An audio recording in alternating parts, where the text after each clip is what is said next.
진짜 요즘 대학생들 알바하랴, 또 학점 따고 공부하랴, 취업 준비하랴, 그러면서도 또 연애는 또 해야 돼. 죄송합니다. 그런 와중에 여러분들의 고민을 하나라도 덜어드릴 수 있는 방법이 있을까 해서 이번에 외부 장학금에 대해서 한번 설명을 드리고 싶어요. 이거를 뭐 아시는 분들도 되게 많고 실제로 수혜를 받고 계신 분들도 많겠죠. 나 같은 사람이 되겠어, 또는 아예 거기에 대한 정보가 없어서 전혀 신청을 못하고 계신 분들이 생각보다 제 주변에 많더라고요. 그래서 이 영상을 보고 나도 한번 지원해 볼까? 라는 생각을 한 분이라도 하고 단 한 분께라도 도움이 됐으면 하는 바람에서 영상 찍게 되었습니다. 끝까지 지켜봐 주시면 감사하겠습니다. 요즘엔 정말 되게 힘들죠. 일단 학비를 뭐 가정에서 다 전격적으로 지원해 줄 수 있는 환경이라면 상관이 없겠지만 그렇지 못한 상황이거나 본인이 부모님과의 어떤 마찰이 있어서 나와야 되는 상황이 있을 수 있잖아요. 대학생이 직접 등록금을 마련하는 거는 정말 어려워요. 본인이 가진 능력으로 뭐 과외를 하거나 그렇게 해서 벌 수 있으면 가장 좋겠지만 제일 좋은 거는 학생의 본분인 공부를 열심히 하면서 내가 열심히 하고 있는 그 자체로 내 삶을 또 채워줄 수 있다면 뭐가 채워주는지 잘 모르겠지만 내 삶을 채워줄 수 있다면 정말 좋을 거예요. 그래서 보통 장학금이라고 하면은 국가장학금 많이 생각하시고 학교 학관에 성적 장학금을 많이들 생각하시잖아요. 그런 것들도 받을 수 있으면 좋겠지만 사실 국가장학금 같은 경우는 전액이 다 나오는 게 어려운 경우가 많고 성적 장학금 같은 경우는 매번 피 터지는 경쟁을 해야 됩니다. 모든 사람이 다 받고 싶어 하고 이제 그 중에 한 명이 또 되는 거죠. 그러다 보니까 조금 이제 좀 지나면 내려놓게 되거나 아니면 항상 시험 기간 때마다 과제 기간 때마다 스트레스를 받으면서 하게 돼요.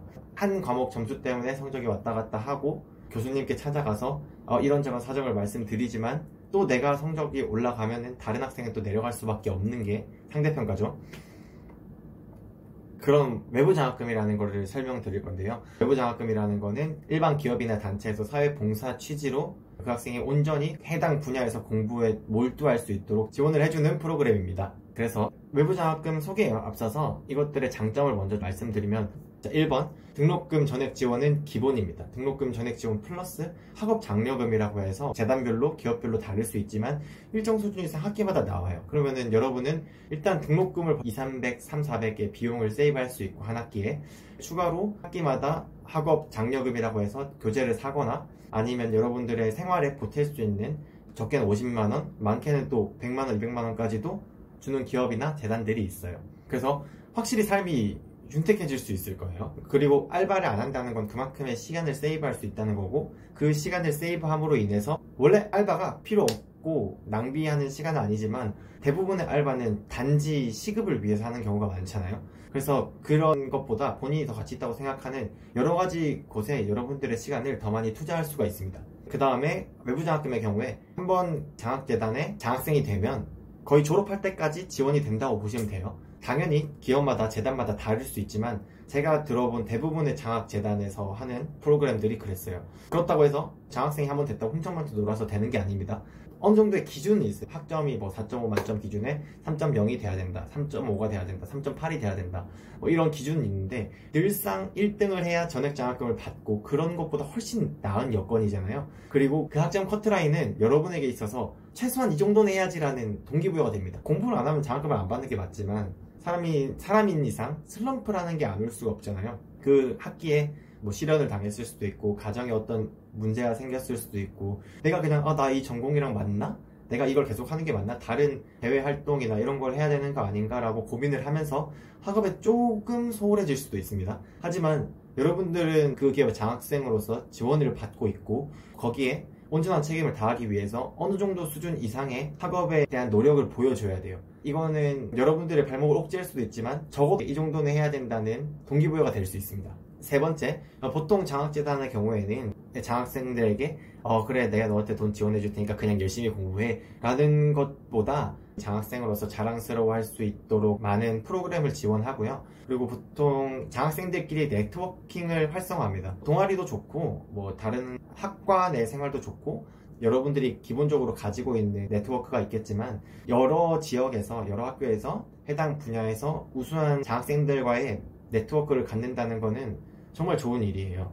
장학생 같은 경우는 특정 분야의 장학생을 뽑는 경우도 있고요. 단순히 성적 우수자를 뽑는 경우도 있고 예체능인 경우도 있어요. 제가 들어본 바로는 한 장학재단에서 예체능 학업 우수 이렇게 묶여서 같이 오리엔테이션을 갔다 오면은 본인이 평소에 만나보지 않았던 사람들과 이야기할 수 있는 기회가 생겨서 정말 좋다고 합니다. 마지막으로 장학생이 되기 쉬운 건 아니에요. 장학금을 받을 만한 가치가 있는 사람인지를 보일 수 있기 위해서 최소한의 학업 커트라인이 있고요. 그 커트라인 이외에도 자기소개서를 작성하고 면접도 보는 경우가 있습니다. 여러분이라면 여러분의 돈 1,000만원, 2,000만원 이상을 후원해줄 장학생에게 어떤 것을 보고 후원을 해주겠어요? 하지만 이 작업들은 나중에 여러분들이 대학원을 가시든 회사에 취직을 하시든 다 필요한 과정이에요. 내가 당신의 회사에 필요한 가치를 줄 수 있는 사람입니다 라고 말을 하거나 내가 당신 밑에서 이런 연구를 해서 당신의 학교를 빛낼 수 있는 사람입니다 라고 주장을 해야 되는 순간이 분명 대부분의 분들에게 올 텐데 거기에 대한 예행 연습이 됩니다. 정말 잘 챙기는 분들은 대학교 1학년, 2학년, 3학년 때부터 착실하게 준비해서 이런 거에 어려움을 겪지 않을 수 있지만 아무것도 모르고 있다가 4학년 딱 됐을 때 이제 어떻게 하자고 준비하는 분들도 많이 계시거든요. 이 장학재단에 자기소개서를 쓰고 면접 준비를 하고 이 장학재단의 인재상은 어떻지 하고 찾아보고 이제 노력하는 과정에서 회사 취직이나 대학원 지원을 위한 예행 연습이 될 수 있습니다.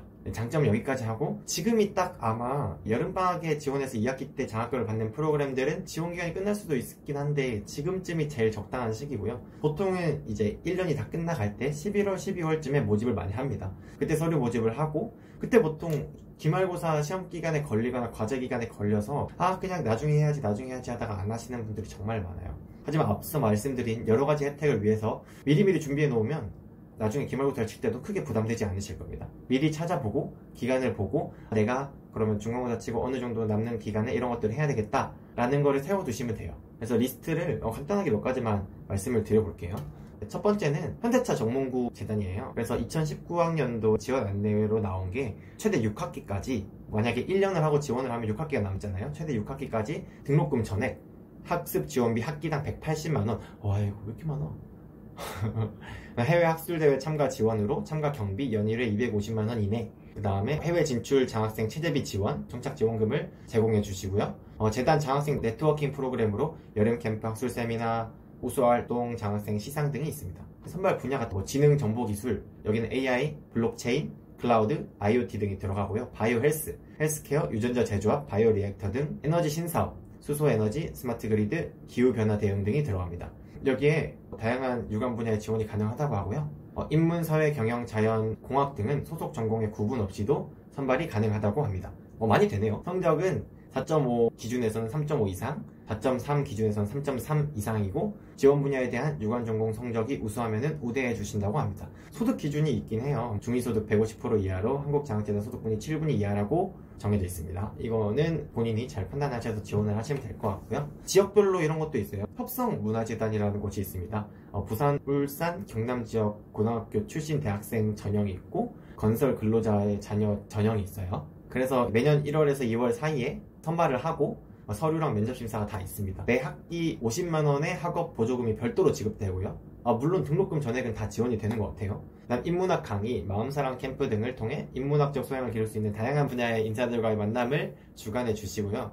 재단에서 운영하는 여러 가지 프로그램에 지원할 때 가산점을 부여해줍니다. 이런 거 정말 좋아요. 특정 재단에서 운영하는 장학생이 되었을 때 그 재단에서 다른 해외 연수나 이런 프로그램들을 운영할 때 여러분들에게 가산점으로 적용할 수 있는 경우가 꽤 있습니다. 그리고 학생 장학생들 간의 자율적 모임 및 동아리를 형성할 경우 모임에 따라 문화활동비나 식사비를 지원해준다고 하니까요. 기준이 맞는 분들은 지원하시면 될 것 같아요. 기준이 까다로운 것 같지만 기준이 까다로울수록 본인이 그 기준 안에 들어갔을 때 조금 더 경쟁률이 낮을 수 있어요. 다른 모든 사람들이 지원할 수 있는 것들에 비해서. 전체적으로 지원이 되는 현대차 정몽구 재단과 부울경 지역에 해당되는 협성문화재단을 말씀드렸는데 이외에도 정말 많은 장학재단이 있고요. 방금 현대차 정몽구 재단을 말씀드렸을 때도 와 진짜 많이 지원해준다 라는 느낌이 있었잖아요. 실제로 많이 지원해주는 편이기도 하지만 더 많이 지원해주는 것도 있는 걸로 알고 있고요. 당연히 기업에 이런 재단에 장학생이 되는 게 쉽진 않죠. 기본적으로 갖추어야 할 성적 기준들도 있고 하지만 알고 내가 신청 안 하고 못 받은 거랑 내가 전혀 모르고 있는데 남들은 받고 있는 건 다르잖아요. 여러분들도 충분히 미리 알고 있었으면은 학점을 조금 더 챙겨서 지원을 해볼 준비를 할 수 있고 원래 지금 기준이 되었는데 이런 걸 몰랐다면은 지금 당장 지원 시기를 확인하셔서 내가 언제쯤 준비를 해서 제출을 해야 되는지 확인을 하시면 좋을 것 같습니다. 마지막으로 이번 영상이 여러분들의 윤택하고 즐거운 대학생활에 도움이 되었으면 좋겠고요. 저는 다음번에 더 가치 있는 이야기거리로 찾아오도록 하겠습니다. 네, 긴 영상 봐주셔서 정말 감사합니다.